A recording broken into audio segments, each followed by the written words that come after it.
at some point, did you say, man, I'm just going to leave the country. I'm going to go somewhere where there's no extradition with $10 million and live out the rest of my life in a mansion somewhere. My family can come visit me. No, I said I'm going to go to Cincinnati. Okay. Right. You went to Cincinnati instead of, I don't know, Russia or... Jamaica. Jamaica. He didn't go to Jamaica. I probably would have been good if I'd have went to Jamaica. Right. Right. I mean, because they hard on me. They hard on for me probably wouldn't have lasted but a couple years if they didn't see me. You know, I remember we had an interview that my man Cavario did with Big Meech in prison, and he asked that same question. Because I guess, like, some of the Mexican cartels offered, to smuggle Big Meech into Mexico and just let him live, in their compounds, for as long as he wanted. But his thing was, he had enough money to relocate, but he wouldn't have had enough money for all his people to relocate. He would have had to leave them all. That's why he didn't do it. Was that your mentality, though? Nope. I didn't know that you could get as much time as the feds was giving out. I remember when Tootie Reset went to jail, and when they gave him his time, the time that they gave him, I felt like it wasn't that much. Okay, so you thought you were just gonna get a slap on the wrist? No, I didn't say slap on the wrist. I was thinking like 10 years. It wasn't until I got to MDC and me and Bo were cellies in MDC for a couple weeks. And Bo started talking to me about the law and told me that he was looking at a life sentence that I started to realize that it was a different world. Right, because you ultimately got a life sentence. Yeah. And you served how many years? 20 years and 2 months on 2 bits, though. Right.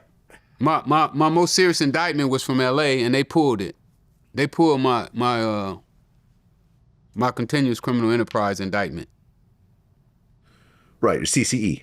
Yeah, they pulled that because of the crooked cops. I mean, even 10 years, man. Like, if I was facing 10 years, I would try to get out of the country. That's how I look at it. Well, you from a different position though. You talking about guys who don't know anything else, And in the hood, going to jail is a part of path of righteous. I mean, a path of becoming a man. We're not afraid of going to jail. A rite of passage.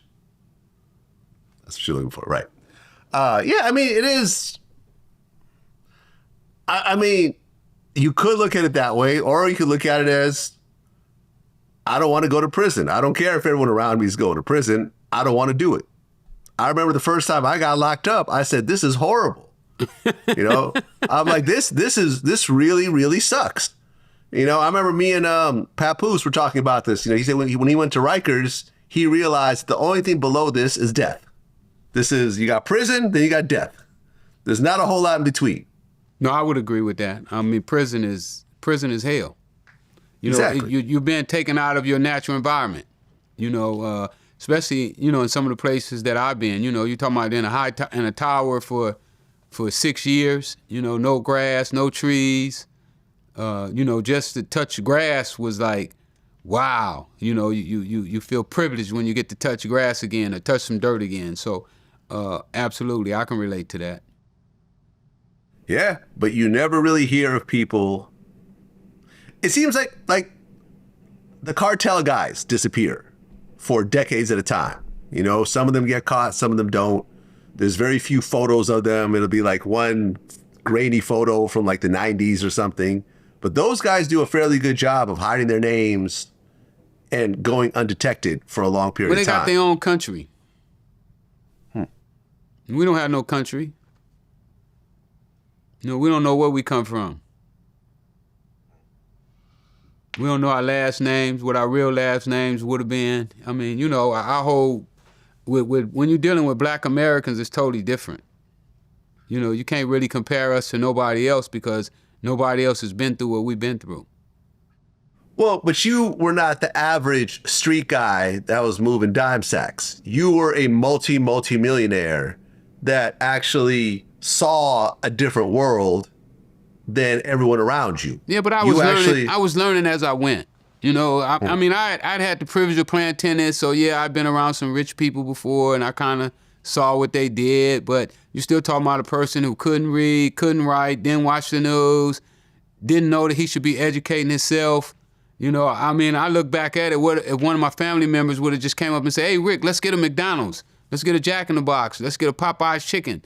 You know, let me go to school and learn how to do this. You know, we don't have that. You don't have that when you come from the ghetto. You know, most of the parents on welfare, you know, never owned anything, never thought about. My mom never thought about owning a business.